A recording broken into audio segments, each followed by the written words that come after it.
Assalamualaikum warahmatullahi wabarakatuh. Alhamdulillahirabbil alamin wassalatu wassalamu ala asrafil mursalin wa ala alihi washabbihi ajma'in. A'udzubillahi minasyaitonir rajim. Bismillahirrahmanirrahim.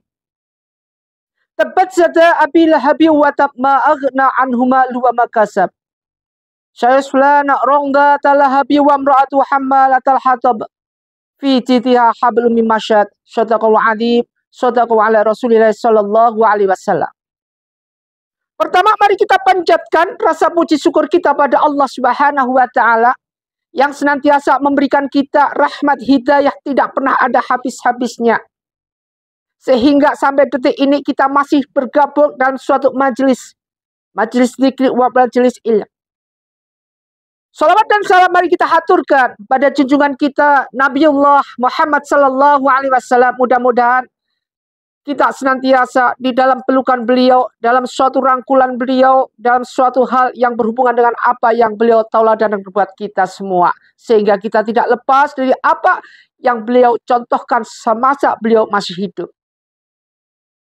Ma'asyiral muslimin muslimat, jamaah pencerahan bimbingan amalan yang Ustadz Taksimi Ustadz muliakan. Perlu kita ketahui, di era ending dunia sekarang ini, sering kita dengarkan segala isu, fitnah, maupun apapun bentuknya, berita, baik itu benar atau enggak, ataupun segala sesuatu yang kita lihat secara nyata. Di depan kita, di belakang kita, maupun di depan kita dengan nyata. Yaitu akan dengan datangnya, yaitu namakan musibah. Kalau kita mendengarkan masalah musibah, ngeri sekali. Bagaimana nggak ngeri? Sesuatu akan datang kepada kita, mengancam nyawa kita, Masya Allah. Makanya mari kita taubat, insal rizqa, bisodakoti, dan mencari rezeki dengan cara berbanyak sodakoh dan sodakoh. Karena dengan sodakoh ini akan memberikan kita apa? Akan memberikan kita menolak bala, menolak musibah. Sebenarnya gampang di dalam kita melakukan apa yang kita lakukan. Sebenarnya Allah memberikan suatu kemudahan buat umatnya. Umat Muhammad Rasulullah SAW. Kemudahan apa buat hambanya itu? Kemudahan jika antum ingin menolak bala, perbanyak sedekah dengan ikhlas. Tanpa riya. Tanpa diembel-embeli yang lain. Ada beberapa macam yaitu musibah. Tidak dari segi agama, ada 4 macam. Jadi musibah itu kalau dilihat segi agama ada 4 macam musibah.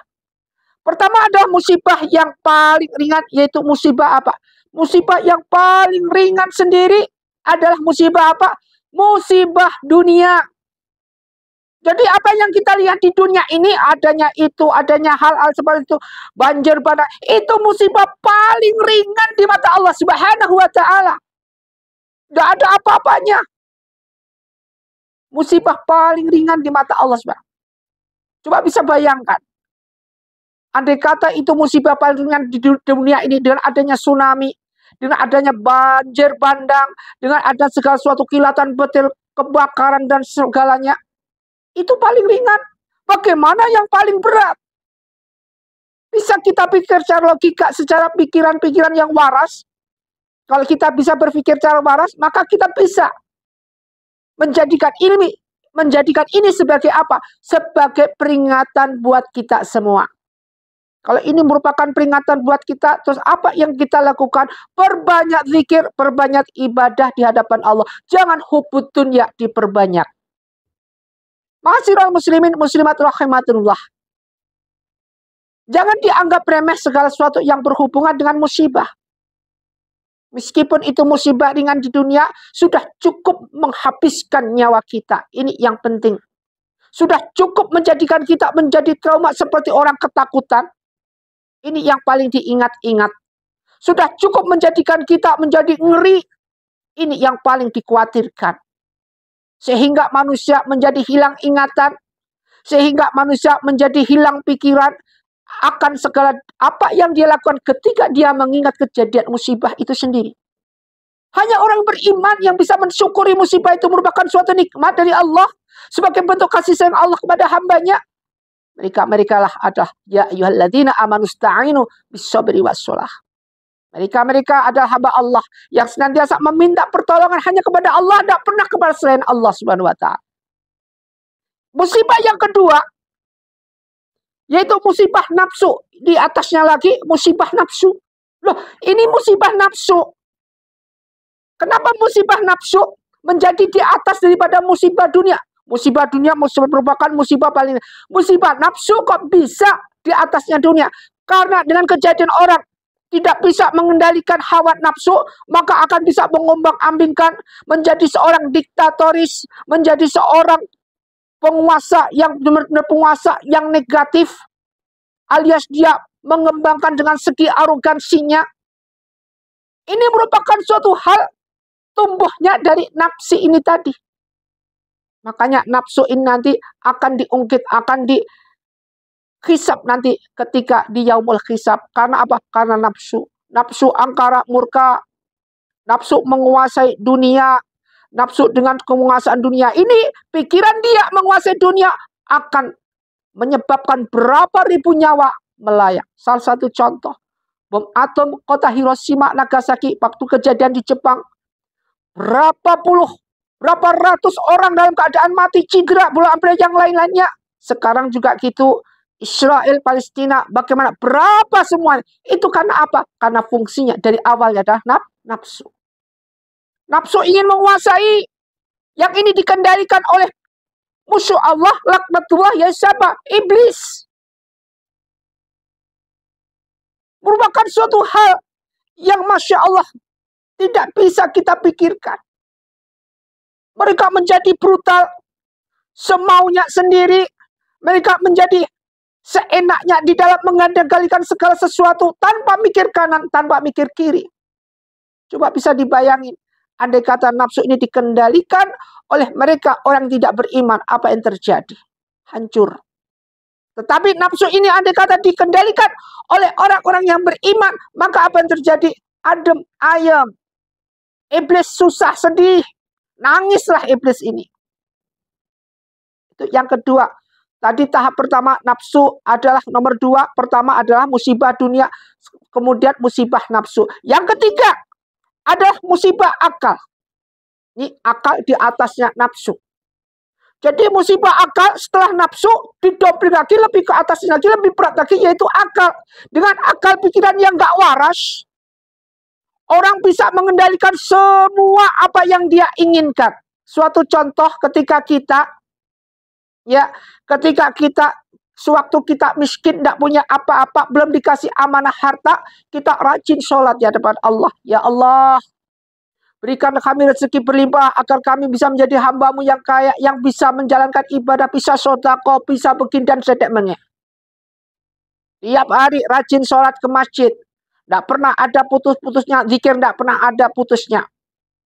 Ketika dia diberikan amanah, harta berlimpah, sudah mulai renggang ke masjid. Sudah mulai tidak pernah mau zikir lagi. Sudah mulai dengan kesibukan, dan tidak panu sholat lagi. Meninggalkan sholat. Lama-lama 1 kali sholat, 2 kali sholat, lama-lama tidak pernah sholat sama sekali. Amanah semakin besar diberikan penglulun. Berikan berlebihan oleh Allah Subhanahu wa taala. Dilulu, diberikan hati oleh Allah Subhanahu wa taala. Dikasih hati malah makan rembelok. Dan dikasih kemudahan malah dia lupa sama Allah Subhanahu wa taala. Ketika kita mendapatkan rezeki berlimpah, tahu-tahu ada rezeki, apa yang kita lakukan? Hamba Allah yang beriman pasti bersyukur. Ya Allah, alhamdulillah, sujud dan dedek. Hamba Allah yang tidak beriman, maka apa yang dia lakukan adalah lupa sama yang memberi. Pesta pora, minum minuman khamr, segala sesuatu yang haram menjadi halal.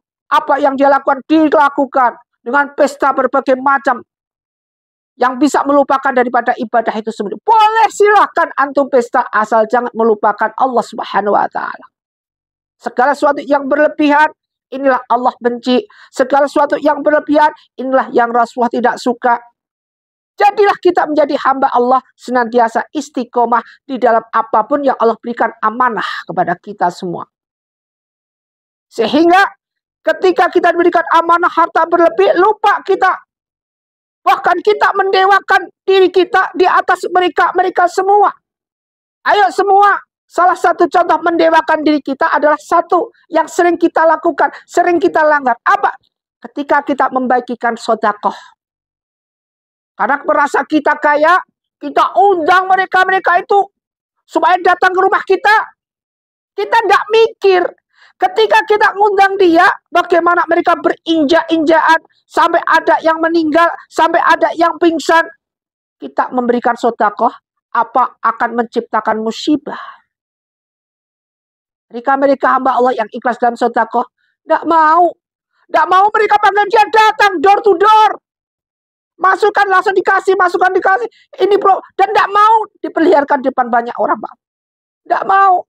Karena dia tidak ingin riya, tidak ingin usaha di dalam amal ibadahnya, sedekahnya ini, aqimus shalah wa atuz zakah, ini sia-sia di hadapan Allah, sia-sia pahalanya, kosong, tidak mau. Inilah orang-orang yang beriman, yang bisa menggunakan akal untuk beriman kepada Allah Subhanahu wa taala. Musibah yang terakhir adalah musibah agama. Di mana musibah agama ini akan mendatangkan, kenapa musibah agama ini menjadi musibah yang paling berat? Karena dengan musibah agama ini, orang akan dengan kenyataannya ada, mereka akan keluar dari Islam. Ketika mereka keluar dari Islam, berkepanjanganlah ini waktu akhirat. Ingat dunia fata morgana, umurnya cuma sedikit nih dunia. Jangan diperpanjang lagi dengan masalah demi masalah. Maka apa yang terjadi? Agama tidak kita anut, kita jauh dari Allah. Apa yang terjadi adalah kemurtatan. Kita sudah tidak menganut Islam lagi. Kemudian Allah sudah tidak akan bisa menolong kita lagi. Rahmat sudah nggak ada. Hidayah nggak ada. Andai kata hidayah dan rahmat tidak diberikan kepada kita, apa yang terjadi? Azab terus sampai kekal abadi selamanya. Masya Allah. Mereka yang bersyahadat, biarpun sekali, masih Allah berikan suatu rahmat hidayah nantinya. Masih bisa ada peluang untuk masuk surga, asal dengan catatan satu. Janganlah mendewakan atau menyembah selain Allah. La ilaha illallah. La ilaha illallah. Muhammadur Rasulullah. Ini yang kita pegang. Kata-kata la ilaha illallah. Tiada Tuhan selain Allah. Ini sering diucapkan. Tetapi pemaknaannya, penghayatannya di dalam hati kita kosong. Buktinya apa? Kita masih sering berpikiran yang negatif. Memikir segala sesuatu di luar Allah. Memikir segala sesuatu di luar kekuasaan Allah. Ma'asyiral muslimin muslimat rahimakumullah, dimuliakan Allah Subhanahu wa taala. Marilah sama-sama kita introspeksi diri agar 4 musibah ini jangan sampai menimpa kita. Musibah ringan, musibah dunia. Kemudian naik menjadi musibah, apa yang dinamakan musibah nafsi. Pindah lagi menjadi musibah akal. Kemudian yang terakhir musibah agama. 4. Hindari ini musibah. Semoga kita bermanfaat, dijauhkan dari segala musibah yang ada. Wassalamualaikum warahmatullahi wabarakatuh.